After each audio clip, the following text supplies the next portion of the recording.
I was 14 at the time. It was an ordinary day. It was a boring Sunday. I had no schoolwork to do or anything. Man, was I bored. So, I decided to go on Instagram for some entertainment. I was scrolling through some pictures and videos. Then all of a sudden, I get a DM. I say, maybe it's someone I know. I go to the DM to check it out, and it's from an older man who I have never seen before. He must have been in his 50s at least. He said that he was looking for a sugar baby. I just responded and told him to leave me alone and that I wasn't interested. When I think about it, I probably should have just blocked him. But then I told him that he was a creep and that I was only 14 years old. Thinking that was the end of it, he responds back to me saying that age is just a number and that he wants to come see me. I told him no, ew, and for him to leave me alone. And I regret it to this day for saying this. But I told him, you don't even know where I live. Then he responds to me with my address and said he is coming to me now. I'm not gonna lie, that scared me a lot because that was actually my real address. I was a little freaked out, but I tried ignoring it and just continuing my day like nothing happened. The next day came and I left for school in the morning. I walked to school. It's about a 15-minute walk. Both my parents couldn't pick me up because they both work in the early morning. As I'm walking to school, I see a car behind me. It felt a little weird as if it was following me. So I ran down a random street to see if the car was actually still following me. And to my surprise, it was. As I was running down the street, I was out of breath and slowed down. The car pulled up to me, and it was the same man I saw on Instagram. I was in shock, and I didn't know what to do, but froze. The man said, "Come in the car, kid. I have some candy for you." I said no thanks, and to leave me alone. I started walking away. He didn't like that, so he followed me from inside the car, then pulled up in front of me, got out of the car, then grabbed me. I was fighting, but he was too strong. He was pulling me to his car, then another car beeps the horn and says, "I'm calling the police." The man then lets go of me, goes back to his car, and drives away. The person from the other car called my parents, and I took the rest of the day off of school to calm down and relax. Missing school that day was the last thing on my mind. It's now 4 years later, and I haven't ever seen the man. I always thought about what would have happened to me if it wasn't for the other car that day. Would I still be alive? I never walked to school since.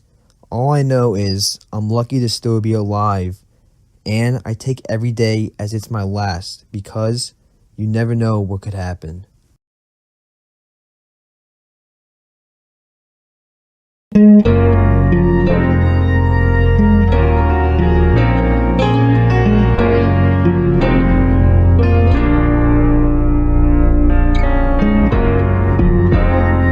Rachel was enjoying her summer holidays, but had to save up for her college fees for going back to college.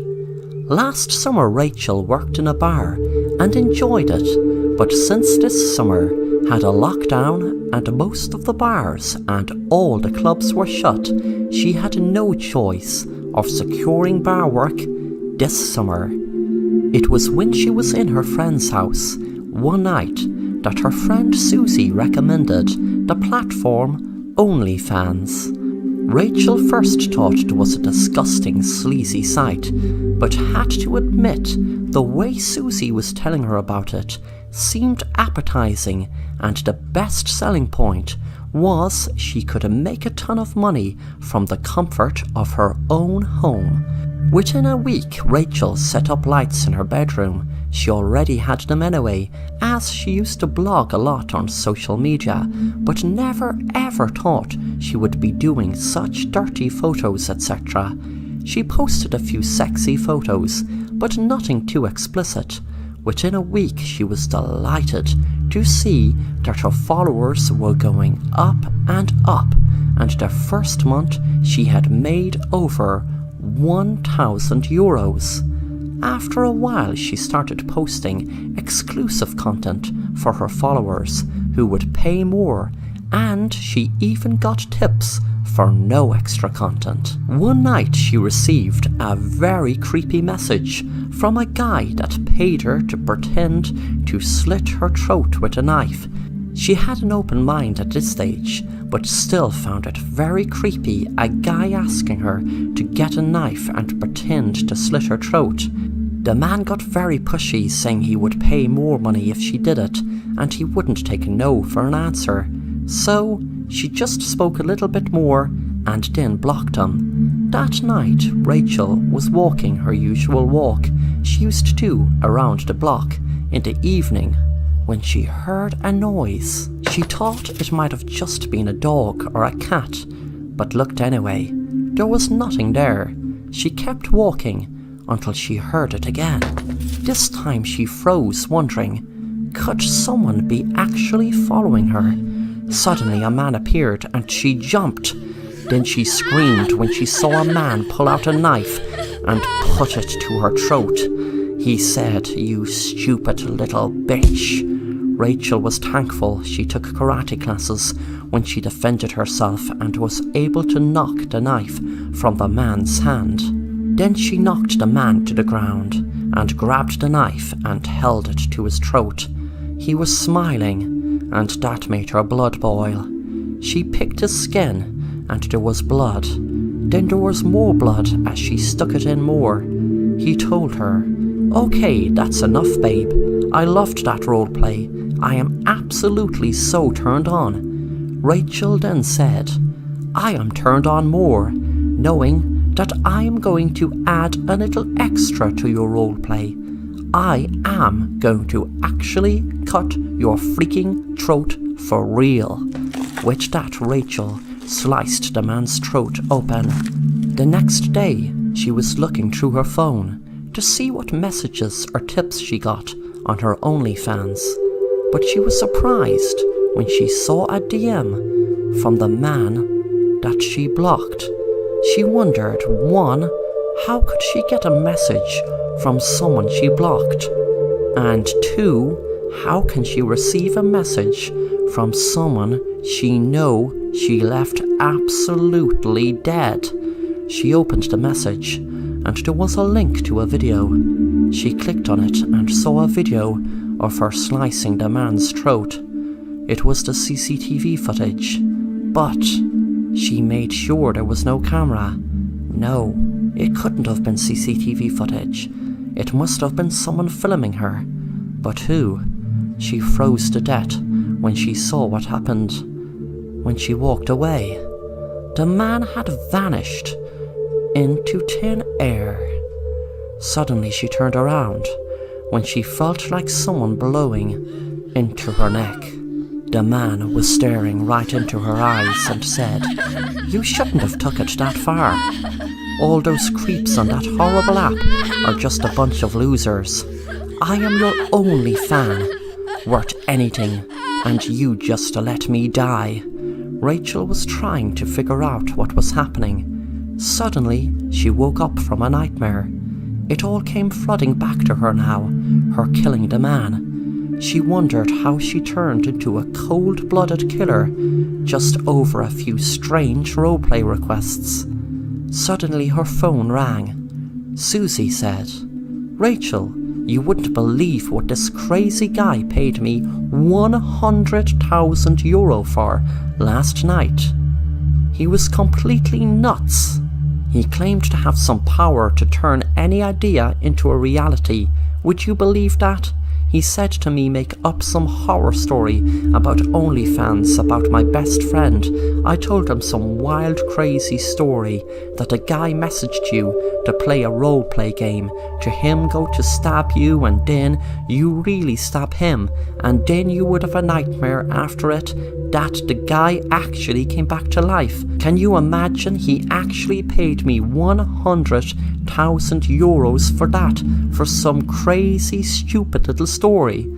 I am extremely proud of myself for the ending. It really seemed to get him off." Rachel couldn't comprehend what she was hearing and asked Susie, how did her story end? Susie said, "He came back to life really, and first slit your throat, then teleported himself or whatever to slit mine. With that, the girls' phones were lying on the ground in a pool of blood, with them lying dead.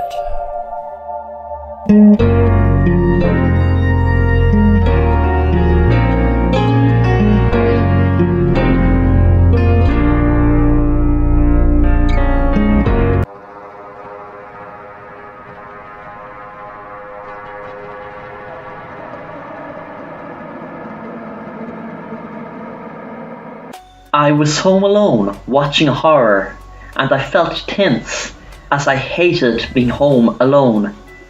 So the suspense of the movie added to my anxiety.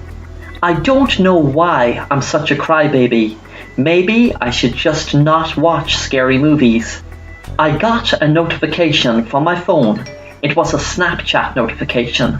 It was a message. It read, "Check my story." I wondered, who would it be from? As there was no photo on the profile, just black, I scrolled down my Snapchat contacts and viewed their story. I looked closer, squinting my eyes, as it was very dark. I could make out it was some sort of room. I jumped with fright when I realized it was my front door and the story was taken inside my hall. I looked up from the couch where I was sitting into the hall, but could not see anything. I realized the story wouldn't have been live, of course. Maybe it was my boyfriend Jake playing some stupid prank on me, but I still felt dread overcome me and was paralyzed with fear.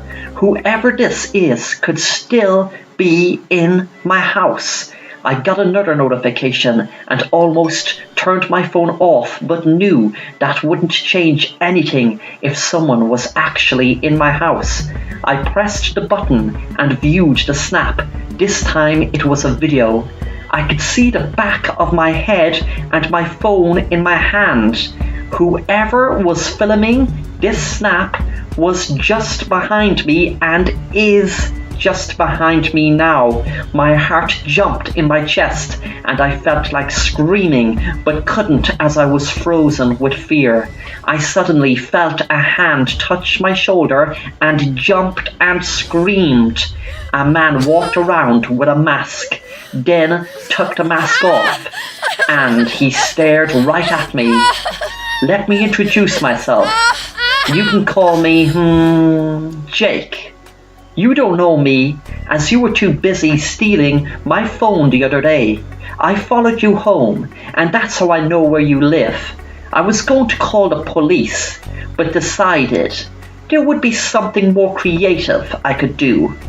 I shouted, "Please, please, I don't know what you're talking about. I didn't steal any phone." The man pulled out a phone. "Oh, but you see, you did. I have it all here on camera. Luckily, my good old observant friend caught the whole thing while pretending to be busy texting. He showed me the camera and I felt disgust watching my twin sister kissing my boyfriend. I looked up in fear, hoping he would believe me. That is not me. That is my twin. I looked up in fear, hoping he would believe me. That is not me. That is my twin sister cheating with my goddamn boyfriend. Jake laughed. Do you expect me to believe that? I flicked through my phone and showed him a pic of me and my twin sister Sarah. He looked at it and then back to me. "Well, where is your twin sister then?" I was shaking with fear. "She's at work. She will be home at 12. It was 11:30 now. I said, "That bitch was kissing my boyfriend. I'll lead you right to her if you like." Jake smiled again and said, "Sounds like a plan. But work, wherever that is, well, that's not a place where I can exactly get revenge." I got out my phone and Jake looked at it to see was it his. I knew it wasn't. "I'll call her to come straight home. Let me use my home phone. I have no credit." He nodded. "Go on then, call her now." I picked up the phone and after a few rings she answered. "Please come back home straight after work. I'm in trouble with my project. I need some help. The deadline is tomorrow. It's an emergency." I hung up before any reply. He said to me, It looks like your twin sister is a thief and someone that stole her own twin sister's boyfriend. Wow, that's bad. This bitch will have what's coming to her. I smiled. You can say that again? If I knew about her being with my boyfriend, I would have tracked you down myself to you teach her a lesson. At 12:10, my sister pulled up in the driveway in a car and knocked on the door. I opened it and Jake was standing at the side. My sister walked in and a cop came in behind her. Once I saw the cop, I screamed, "Please, help, help, he's in my house." I admitted to the cop afterwards. It was me that stole Jake's phone, but had to pretend it was my twin sister. I held the mute button down when I made the call to my sister. I spoke certain words, so instead of her hearing, "I'm in trouble with my project, I need some help, the deadline is tomorrow, it's an emergency," she heard, "I'm in trouble, I need help, it's an emergency." I was happy that it worked, pressing mute with certain words, so that is all she heard. And I will never ever steal anything again.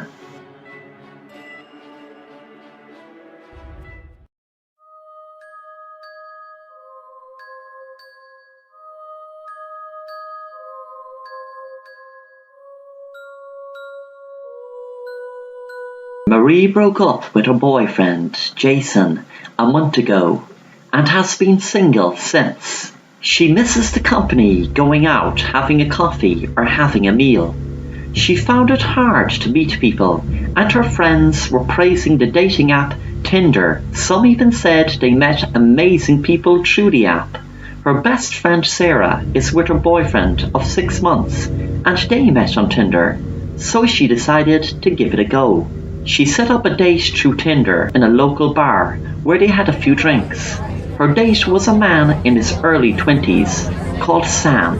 He had a really good job and she found him dreamy looking, and he seemed to tick all the boxes for her type of guy. There was a guy playing pool next to them, and Marie found it strange what happened. The guy accidentally hit Sam. He turned around to apologize and said, "Oh, sorry, buddy." Sam didn't answer, just gave him a cold, nasty look. Marie found it very, very strange indeed, but overlooked it. After the drinks, Sam asked Marie would she like a drive home, and she knew he only drank coffee in the bar, so there was no reason to refuse.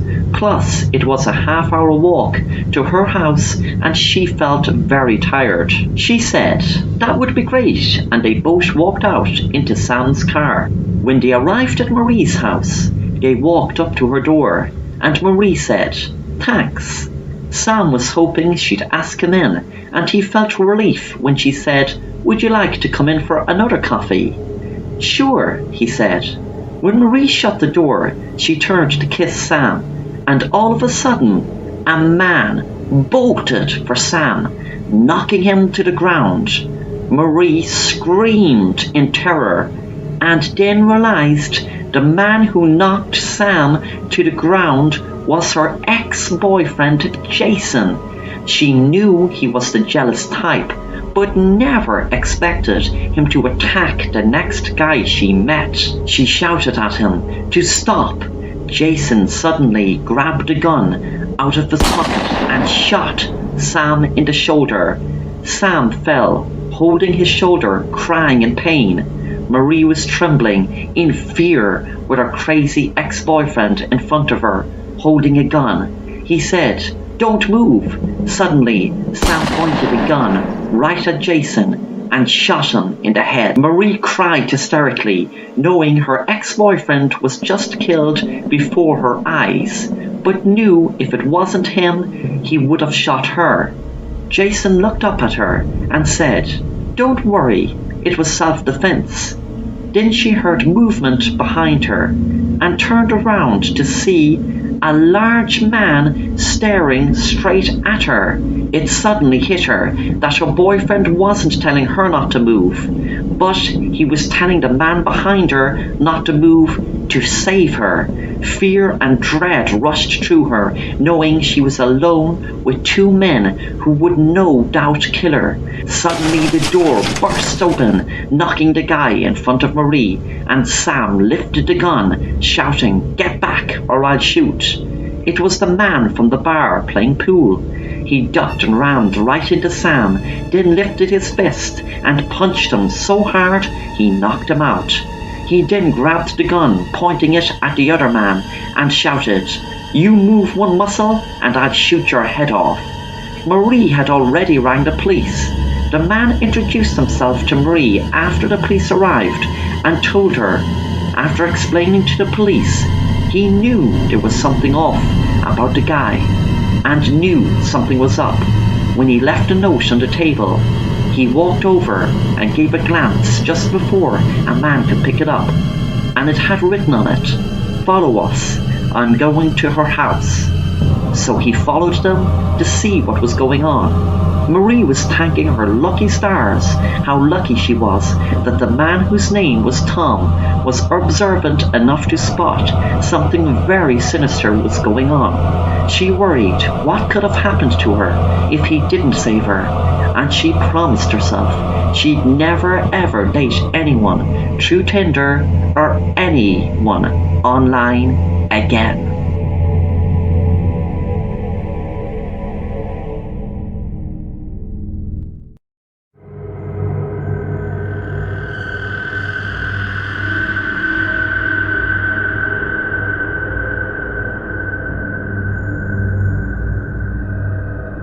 I was hanging out at a bar with my friends, and they were talking about this weird guy called Brian B. Westbay on Facebook. The bar was very loud, so I couldn't really follow what they were saying, but it sounded very interesting to me, so I researched it when I went home. It was very strange and lured me in to find out more and more about him. I read in a forum that he wasn't really a person, not human, and was some sort of supernatural entity. There were multiple rumours, but there were two main stories that caught my eye. One was that Brian's account was set up by the government to add as many people on Facebook as they can and spy on them. But there was a glitch in the system, and it gathered no information and brought back no results the government were hoping to get. The second main story is the one that really grabbed my attention, and to me sounded more plausible. It was that Brian B. Westbay was a regular everyday guy who was obsessed with social media. He was constantly posting updates from when he woke up and got out of bed in the morning to when he went to sleep at night. One night he got very drunk and came home and started posting very embarrassing stuff, and one of the videos went viral. Brian was so embarrassed he committed suicide. I was looking at his profile and it was mainly empty. There were no updates, no profile picture, etc. But I added him just out of curiosity. A few minutes later, he accepted my request. I was startled when I got a message in my inbox which said, "I am happy to be your friend." I answered back, "Hi Brian, thanks for accepting." I got a reply, "We are friends." And every single message I sent for the next few minutes, I got the same reply, "We are friends." I lost my cool not getting no proper reply, so I typed in capital letters and sent, "Can we speak?" A few seconds later, an audio file was sent, and there was static noise, but I could feel my heart thump in my chest when I heard a weird voice at the end say, "Hello, friend." It frightened me so much I messaged back, "We are not friends." I got back different sad emojis. Suddenly, his profile picture changed to a creepy face. I looked at it and suddenly felt myself drawn to look at it more closely. That night, when I turned off my lights, I saw his face. I felt dread at the vision of the face just inches from me. I froze with fear. As days went by, I kept seeing him, more and more. When I wake up during the night, his creepy face is inches from me, looking right at me. Brian Westby wants to be friends with me and so many more people, I bet. But remember, if you come across his Facebook profile before you add him, just know that he is a friend you can't get rid of.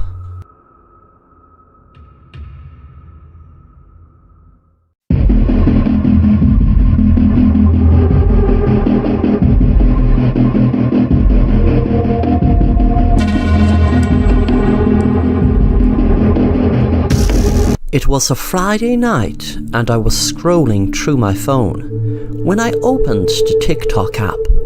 I scrolled through it, then noticed I had a message.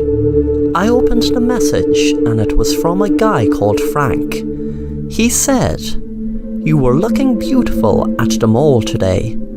I blocked him instantly as I felt a shiver run up my spine.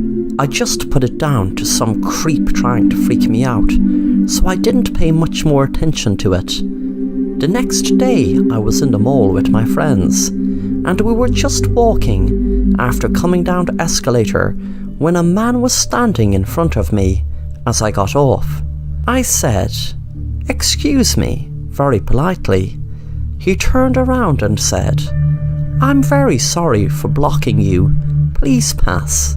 His words, "very sorry for blocking you," sounded so creepy. It felt as if he was the guy who had sent me the message last night. But how could that be?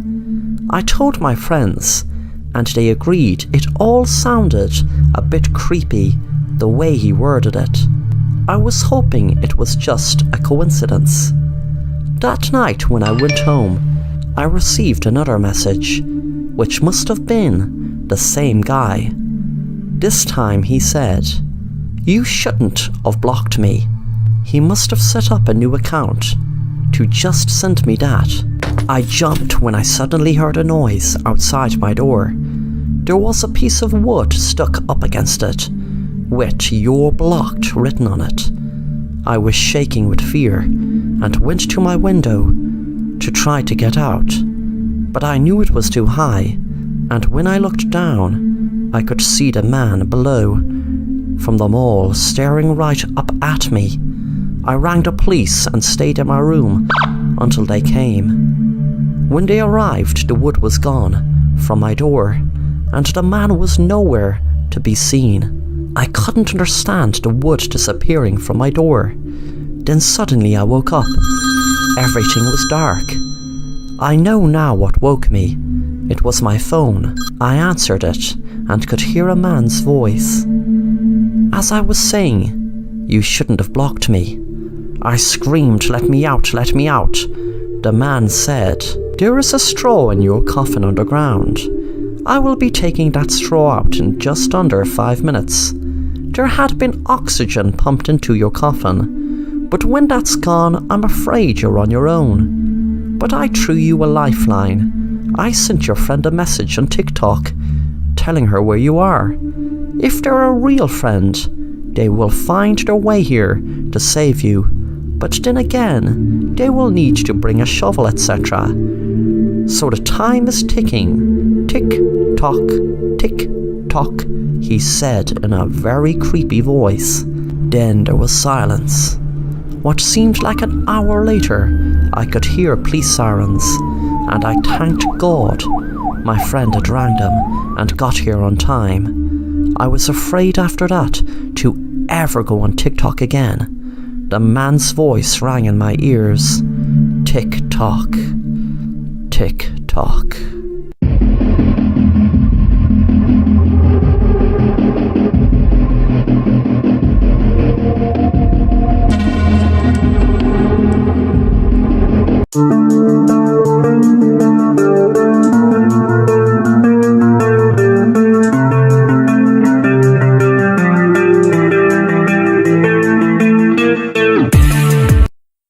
Someone found it by accident.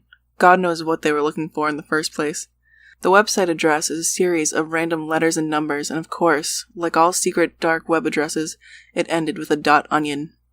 You need special software to find it. It's called Tor. There is no Google in the deep web, no browsing. You have to know what you went there for.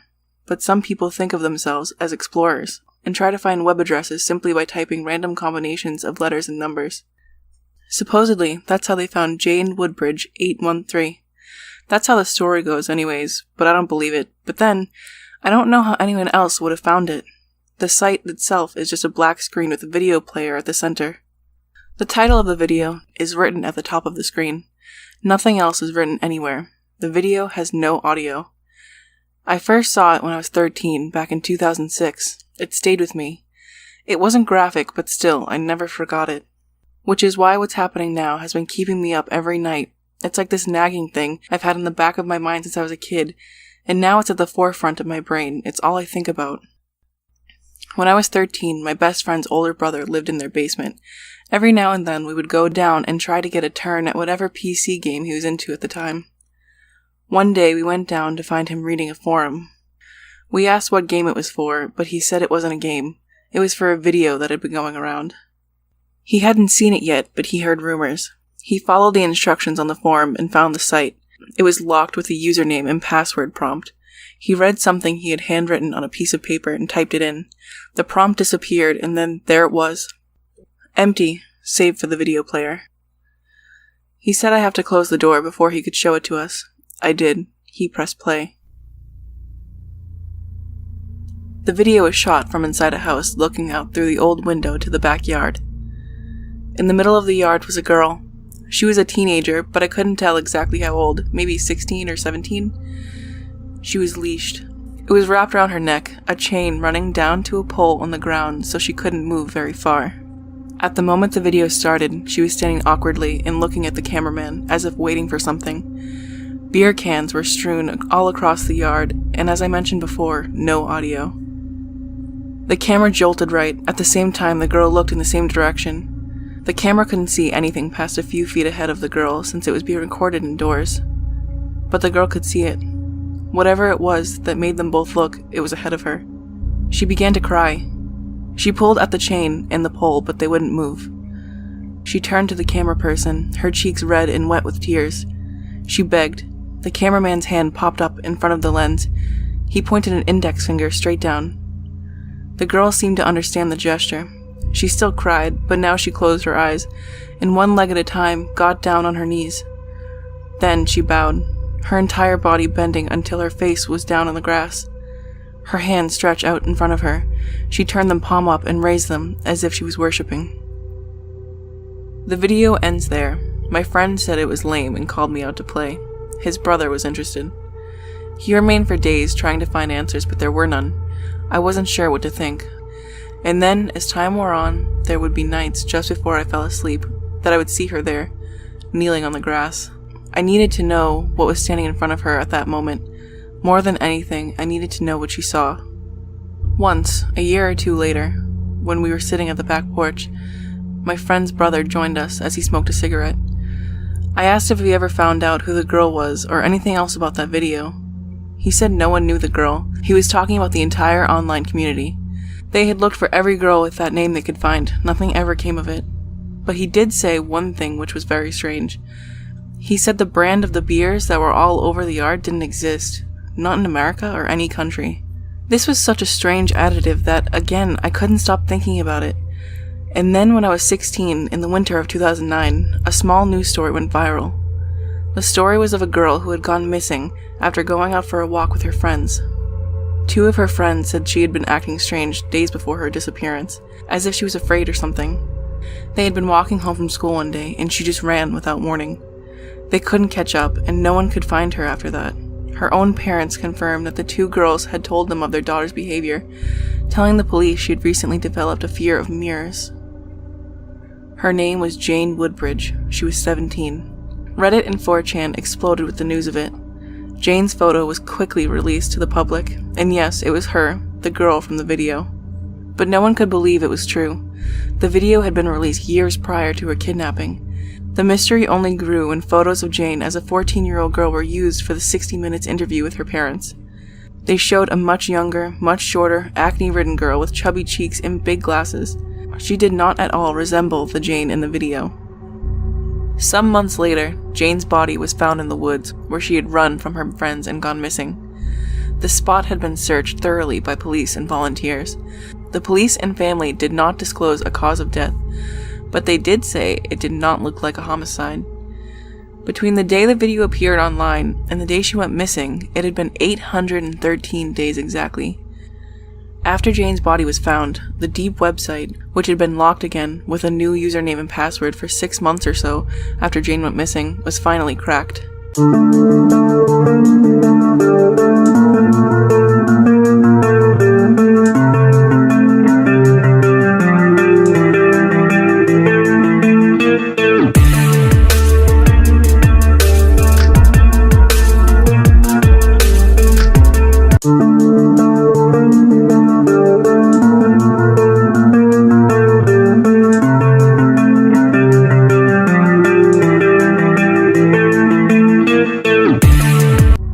Some months later, Jane's body was found in the woods, where she had run from her friends and gone missing.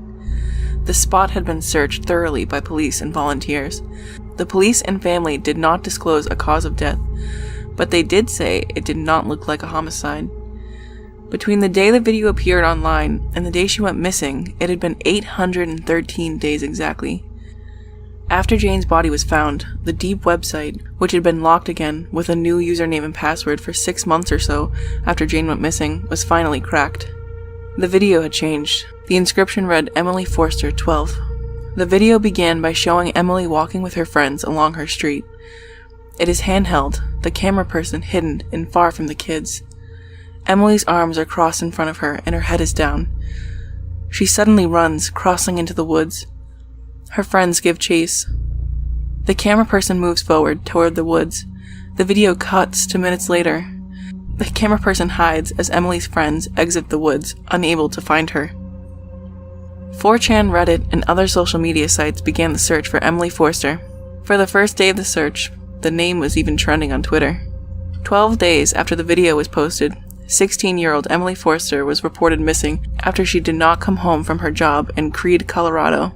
This was nowhere near where Jane lived. Her friends told police she ran while coming home. She had been quiet all day, scared of something, but she wouldn't say what. 6 days after she went missing, her body was found hanged in the woods 5 miles from her home. A second video was uploaded to the site that same day. I didn't know if I wanted to watch it. I remembered being awake those nights, just burning with curiosity and terror, needing to know what it was, what Jane had seen. As I paced my living room, trying to push myself to ignore it, I knew I would watch it, and a few minutes later, I did just that. Emily 12 Part 2 starts with a gritty video of a party. The camera moves among the older men and women, who smile and wave as they drink. The first thing I note, aside from the crappy quality of the video, is the attire. Men have big glasses, women have their hair sprayed stiff and curled, like something from the 70s, except it couldn't have been because as the camera reaches the kitchen window, we see her there, Emily Forster, taken in 2019 and chained to a pole. It is night, but there is a floodlight outside, and the identity of the girl is unmistakable. Emily stands and cries in the backyard. The cameraman raises his beer, the same beer as that which littered the yard in the previous video, as if giving her a toast. Emily is suddenly alert. She looks back to the dark behind her, listening. The man once again points to the ground, but Emily refuses to kneel. He tries 2 more times, but she stomps her foot in defiance. She turns to the black behind her, as if she heard something, and starts to scream. The cameraman turns back to the house. Everyone now has their back turned to the camera, all facing away from Emily. They stand there, their backs to us, doing nothing else. The video ends. Once again, I realized the timeline didn't add up. The first video of Emily running away was posted months before it happened. Again, I felt sick. I decided I was done with it. I left the site and the computer. I put it out of my mind and decided I wouldn't dig anymore. I didn't care who was next. I was done. And then, a few months later, the site updated. It was all over Reddit. Everyone was talking about the diary. I couldn't help myself. I went back on. Instead of a video, there was a picture. It was the cover of a red diary. The label read, "This diary is the property of..." But the name had been scratched off. There was an arrow at the bottom. I clicked it and the picture changed to the first 2 pages of the diary. The date read August 9th, but the year had also been scratched off. The first few pages were regular diary entries. It belonged to a girl in middle school, or at least it read that way. Then there was a really strange entry. Unlike the others, it wasn't about the boys in her class she had a crush on, or her friends who mostly liked her for her pool. This one was about her sister, who had died a year earlier from anaphylactic shock. It read, "It's been 1 year today since Cindy died. My mom said if I can't talk about it, I should write about it, and I definitely can't talk about it. It was the worst night of my life. I can still feel the bunk bed shaking. I hear her choking, but the worst part, even worse than hearing my sister dying, is how I just lay there, listening, too afraid to do anything, until finally the shaking stopped. She had been bitten by a spider. It wasn't super venomous, but she was allergic. Mom got rid of the bunk beds, but when I wake up, I still see her arm sticking out above me. Then my eyes adjust, and I realize I'm just looking at the ceiling. One night, I woke up feeling like I was being watched. The feeling was so strong that I was more scared of turning on the light than I was of being in the dark. What if I see what's watching me? And then I noticed that the terrible feeling was all coming from one spot in my room. Not a dark corner where something might be hiding, but the stand-up mirror by my closet door. I got up and walked over to it, hoping that seeing it up close would lessen my fear a little. But I still hadn't turned the light on, so all I saw was my silhouette. Something was off. I couldn't tell what. I couldn't see my face, so I don't know what it could be. But the reflection in the mirror, something about it was off. I threw a sheet over to cover it up and went back to bed. The mirror was tall and the top curved, so when it stood under the sheet, it looked like a person just standing there in the corner of my room. The feeling that I was being watched never went away. Actually, it got much worse. I kept it covered for the next 2 weeks. It was only when I absolutely had to pull the sheet off that I finally did. It was really late one night when I heard someone tapping on the glass of my window. My room is on the 2nd floor, so I was really scared to see who it was. A million thoughts ran through my mind while I got up and walked to the window, like maybe it was a vampire or just red eyes in the dark. When I finally got to the window and pulled the curtain aside, I saw there was no one there. It wasn't until that moment I had realized the tapping was coming from behind me. It was coming from the mirror. I was shaking worse than ever.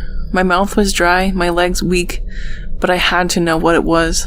I pulled the sheet down. The tapping stopped. Again, it was too dark to see my reflection, but that wasn't my focus anymore because now I looked past myself to the rest of the room, and I saw something I didn't recognize. There was a TV in the same spot as mine, except it was a totally different model, like it was from a long time ago. And my bed wasn't my bed. It was bunk beds, like we used to have. There was someone sleeping on the top bunk. I could see her shape under the blankets, but not much else. And as I stood there watching, the shape began to stir. She woke up. It looked like my sister, but wasn't. Even though she was mostly hidden in the dark of the room, I could tell it wasn't really her. She became really happy when she saw me. She rolled from the bunk to the ladder on the side, her arms and legs stiff like they had been after she died. She limped toward me. I turned from the mirror and saw my room as it really was. There was no one in the dark, but when I looked back into the mirror, I saw what she really was. That was the end of the entry. I turned the pages, and on each one there was only one sentence, the same sentence written over and over again, sometimes a dozen times, sometimes hundreds. It still haunts me. It haunts me to wonder about what she saw that night, and the nights that followed. The sentence that covered the rest of the diary was simply, "Don't look in the mirror."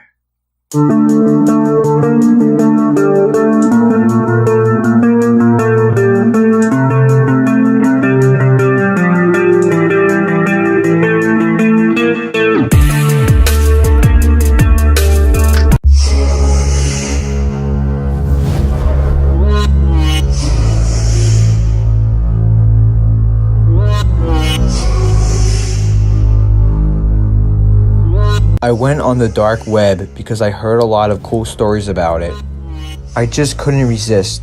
All of my friends were talking about it and I just had to go check it out. I saw some really creepy stuff on it and I guess I was on stuff on the dark web that I shouldn't have been on. So I shut down my computer and resumed to my normal life. The next morning, I heard a loud knock on the door and what sounded like the police. So I go to the door and open it. The police are there. They ask me if my name is Henry, and I tell them yes. That's me. They then arrest me and take me to jail. I'm 18, so I just made the cut for the adult jail. I was told that I was getting arrested because of my activity on the dark web. My parents tried fighting it, but there was nothing that they could do. I was only in jail for a couple months, but still, I was so young and I was frightened. Every day, I felt like I was in danger and just wanted to go back home. The jail I was in was a small jail. I guess it was for the inmates that were in for minor crimes and who were supposed to be getting out within a couple of months. We had more freedom. We worked outside and wasn't treated as badly since we were only minor criminals. One day, we were sent outside to work, the 5 of us inmates with only 1 guard.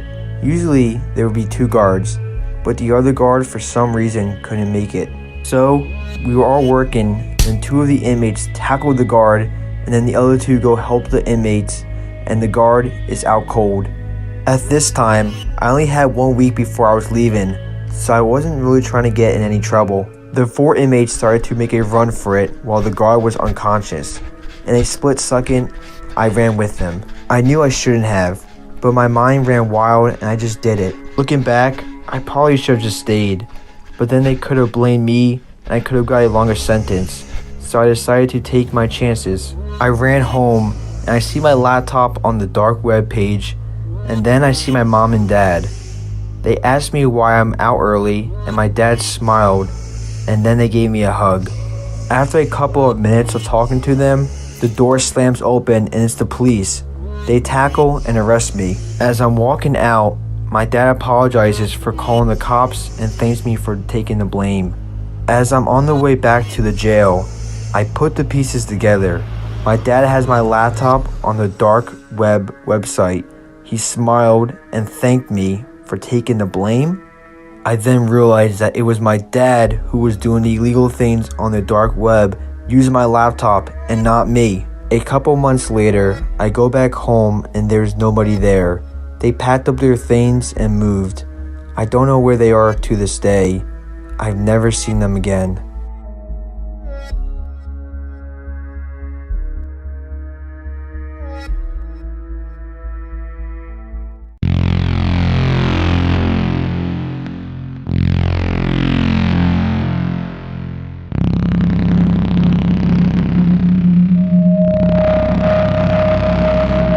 Tom was a very skilled hacker and could hack almost anything. He hacked various government organizations and the thrill was huge, but he wanted to go on to the next level. He used to work his way around the dark web like he owned the place, but what really made him stand up and take notice is the internet rumour of there being a Marina's Web. The Marina's Web got its name from the Marina Trench, which is the deepest part of the ocean. There was meant to be all sorts of huge secrets revealed in that deepest part of the dark web. He knew the difference between the deep and dark web. The deep web was mostly medical records and police records, etc. And the dark web was where all the bad stuff goes on, like hiring serial killers and human experiments against a person's will, etc. But in the Marina's web, he heard the world's most top secrets are revealed, like the Vatican archives and the secret location of Atlantis. As exciting as all that sounded to him, it was a bigger and deeper agenda he had than access those secrets. He just had to know if it was real. He heard the rumour and didn't take much notice of it until one night he was eavesdropping on his dad and heard him speaking about an artificial intelligence that no one can tap into because there is a certain algorithm needed and it is impossible to find without a quantum computer. The thing is, his dad works in the government and he knows there is a quantum computer in the building. He just needs to find a way in. Through intensive research how to hack the building's security system, he found a way in. And once he was near the quantum computer, he knew he had a very limited time. He was disappointed that nothing was happening, just the usual dark web, until the screen went black, then green, and an angry-looking emoji popped up with writing, "Marina's web, AI system accessed." He smiled with excitement and wondered what would he try to find using the AI and the algorithm. The secret location of Atlantis, the Vatican secrets. It all seemed exciting now that he knew that he was in the AI system. His face dropped when he saw what was on the screen. It said, "World War III activated. Earth will be destroyed in 10 seconds. Then the countdown began."